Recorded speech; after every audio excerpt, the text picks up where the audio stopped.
বিসমিল্লাহির রহমানির রহিম। আসসালামু আলাইকুম সুপ্রিয় দর্শক, আশা করি সবাই ভালো আছে। আল্লাহর রহমতে আমিও অনেক ভালো আছি। দর্শক, হাঁসকে দানা খাওয়াইতেছি, এই মতো অবস্থায় আপনাদের সামনে আসলাম। আব্দুল ফার্মিং লাইভ ইউটিউব চ্যানেলের পক্ষ থেকে আপনাদেরকে সাদর আমন্ত্রণ। দর্শক, কয়েকজনে কমেন্ট করেছেন ভিডিওতে আপনাদের হাঁসে নাকি চুনা পায়খানা হয়েছে। এটা চুনচুন পায়খানা করা, হাঁসের মাথা ফুলে যাওয়া, হাঁসের ঠান্ডা লাগা, এটা মেনলি সেই সময় আসছে। কারণ এখন ঠান্ডার সময়, এই সময় খুব সতর্ক থাকতে হয় সবাইকে। যারা হাঁস পালন করেন, কম বেশি 10টা 5টা 2টা 20টা 100টা 1000 সবার জন্য সতর্ক থাকার বর্তমান কিন্তু প্রয়োজন। কিন্তু চুনা পায়খানা করা আর হাঁস, ওই যে আগের ভিডিওতে আপনাদের দেখাইছিলাম, ঝিম থাকা, মানে ঝিম তো ধরে না, মাথাটা আস্তে আস্তে পাখার ভিতরে নেওয়া, কিছুগুলা লক্ষণ এই সময় দেখা যায়। যেই হাঁসটাই আক্রান্ত হব সেই হাঁসটা কিন্তু অন্য হাঁসের মতো সচল থাকবো না, ওকে দুর্বল টাইপের দেখা যাবে। অ্যাকচুয়ালি দুর্বল টাইপের দেখা যায়, দেখলে বুঝতে পারে সবাই।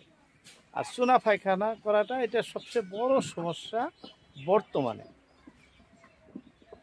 তাই এই সময় সতর্ক থাকবেন, সজাগ থাকবেন, ঘর পরিষ্কার পরিচ্ছন্ন রাখবেন।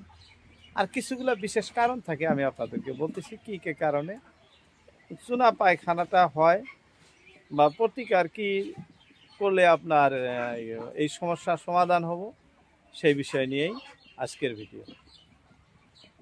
দর্শক, আমরা যারা হাঁস পালক, যারা হাঁস পালি, আমরা তো হাঁস যখন বড় হয়, মানে ডিমে আসার আগ মুহূর্ত পর্যন্ত বা ডিমে আসা পর্যন্ত খুব খুশি সবাই।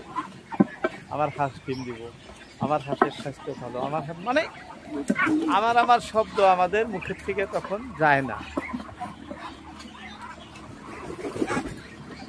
এক নম্বরে হাঁসের ঠান্ডা লাগে, ঠান্ডা লাগার থেকে কিন্তু চুনা চুনা অর্থাৎ চুনচুন কালারে পায়খানা করে।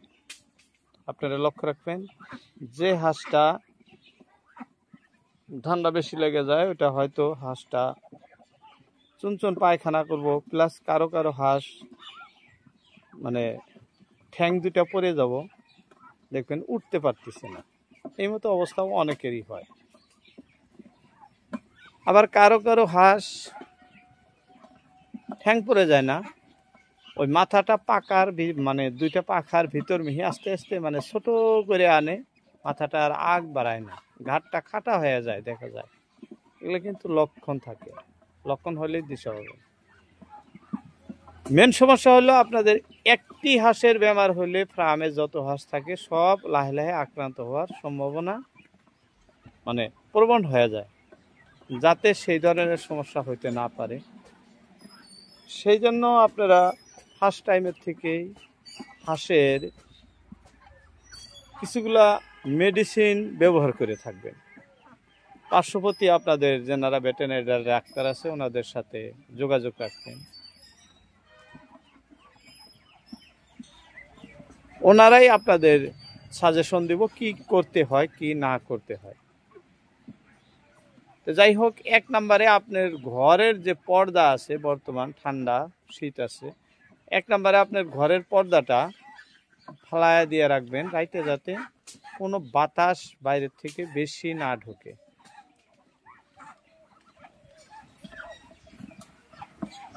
আপনার হাঁস যদি ঘরের বাইরে ফার্মের ভাবে মানে বাহিরে রাখেন পালেন, তাহলে আপনার ট্রিটমেন্টটা এক্সট্রা হয়। কারণ আপনার যারা ভালো জানেন, বাংলাদেশের অনেক ভাইরা বাইরে ফার্ম করেন, তেনারা সবসময় অ্যান্টিবায়োটিক ইউজ করেই থাকেন, যার জন্য তেনাদের হাঁসের কোনো সমস্যা ফট করেই দেখা দেয় না।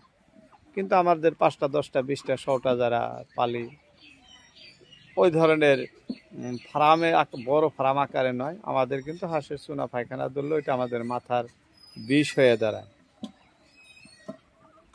তাই সবাইকে উদ্দেশ্য করে বলছি, আপনারা বিশেষ করে হাঁসকে কমসে কম সপ্তাহে 1 দিন হলেও অ্যান্টিবায়োটিক খাওয়াবেন। বাধ্যতামূলক। বর্তমানে 2 দিন খাওয়ালে বেশি ভালো, কমই 1 দিন। আর যদি 2 দিন খাওয়ান তাও খাওয়াইতে পারেন। আর যদি কোন না 2 দিন খাওয়াবো না, আমি ডেলি দিন খাওয়াবো, তাও খাওয়াইতে পারেন। আপনার হাঁসের স্বাস্থ্যের কোনো ক্ষতি হবে না, দুর্বল হবে না। আমি নিয়মটা আপনাদেরকে বলে দিতেছি। খাওয়ার কয়েকটা ওষুধ আছে, যেরকম মেটাপ্রিম একটা পাউডার আছে, এটা আপনি খাওয়াইতে পারেন। হাঁসের জন্য খুব ভালো কাম করে।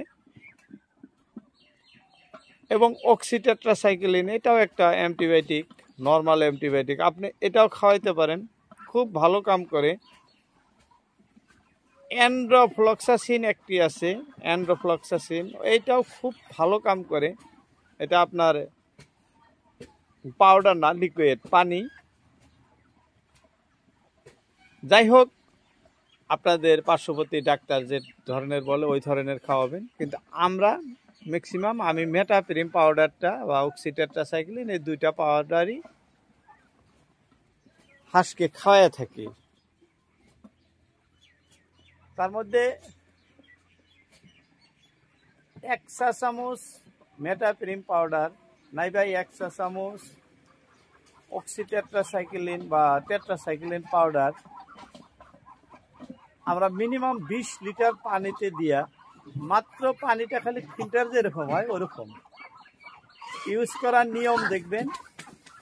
1 লিটারে 1 গ্রাম, 1 লিটারে 1 গ্রাম, অর্থাৎ 1 চা চামচ 1 লিটারে। কিন্তু আপনার ব্যবহার করতে লাগতেছে 20 লিটারে, ওই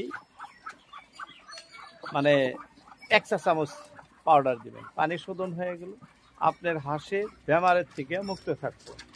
ওই অ্যান্টিবায়োটিক মানে অর্থাৎ 20 ভাগের 1 ভাগ দিলেন, ওটা দিয়ে আপনার হাঁসের কোনো এফেক্ট করবো না, গায়ে হাঁস আক্রান্ত হবো না। এইভাবে যদি আপনি সপ্তাহে ডেলি দিনও খাওয়ান, যে না আমি অ্যান্টিবায়োটিক নিয়মিত খাওয়াবো যাতে আমার হাঁসের কোনো বেমার আজার না হয়, অবশ্যই পার্শ্ববর্তী ডাক্তারের সাথেও যোগাযোগ করবেন। আমাদের ইউটিউব কাকা এরকম ধরনের বলছে, ওনার স্যারের সাথেও যোগাযোগ করে দেখেন ওনারা কি বলে। আমি আমার পার্শ্ববর্তী এক স্যারের সঙ্গে, আমার আহমেদ স্যারের সাথে যোগাযোগ করেছিলাম। উনি আমাদের এই অঞ্চলের মেডিসিন স্পেশালিস্ট, মানে ভেটেরিনারি। উনি আমাদের বলছিলেন যে তোমরা ফার্মের জন্য যে পানি খাওয়াও হাঁসকে বা মুরগিকে, সেটা পরসলিন বা B904 দিয়ে ফিল্টার করে খাওয়াইতে পারো, নাইবা ম্যাক্সিমাম একটা অ্যান্টিবায়োটিক ডোজ তোমরা ডেলি দিন ইউজ করতে পারো। তাতে তোমাদের অনেক সমস্যা, মানে 90% সমস্যা এখানে সমাধান হয়ে যাবে। কোনো ধরনের বেমার ফট করে আক্রান্ত হইতে পারবো মানে করতে পারবো না। কারণ তোমার হাঁস মুরগির ভিতরে যেটা মানে প্রতিশোধক যেটা ক্ষমতা মানে বহন করে রাখবো, এই নর্মাল সামান্য অ্যান্টিবায়োটিকে ওটা ফট করে ড্যামেজ করে দেখাবো না কোনো ভাইরাসে, তুমি আরামে করতে পারো। আমাদের সুন্দর বলছে, আমরা সেইভাবে ইউজ করি, যার জন্য কোনো ধরনের সমস্যা আমাদের অবশ্যই ফেস করতে হয় না। যাই হোক দর্শক, বলতেছিলাম এক বিষয়ে, আরেক বিষয়ে এসে গেছে বলতে বলতে। আমরা তো কোনো কিছু লিখে বলি না, যেটা বাস্তব ওইটাই বলি আপনাদের। আপনারা অবশ্যই ভেটেরিনারি স্যারদের সাথে যোগাযোগ করবেন। আর যেনাদের যোগাযোগের সুবিধা নাই, আমি যেভাবে বললাম এইভাবে যদি আপনারা খাওয়ান, অবশ্যই বেমারের থেকে মুক্ত থাকতে পারবেন। এই চুনা পায়খানা অমুক তমুক কোনো ধরনের সমস্যা আপনাদের ফেস করতে হবে না। বলতে বলতে আপনাদের অনেক কথা বলে ফেললাম, আর সময় নষ্ট করব না। আপনাদের মূল্যবান সময় ভিডিওতে দেওয়ার জন্য সবাইকে অসংখ্য ধন্যবাদ জানাইতেছি। আজকের মতো ইতি টানছি। আসসালামু আলাইকুম।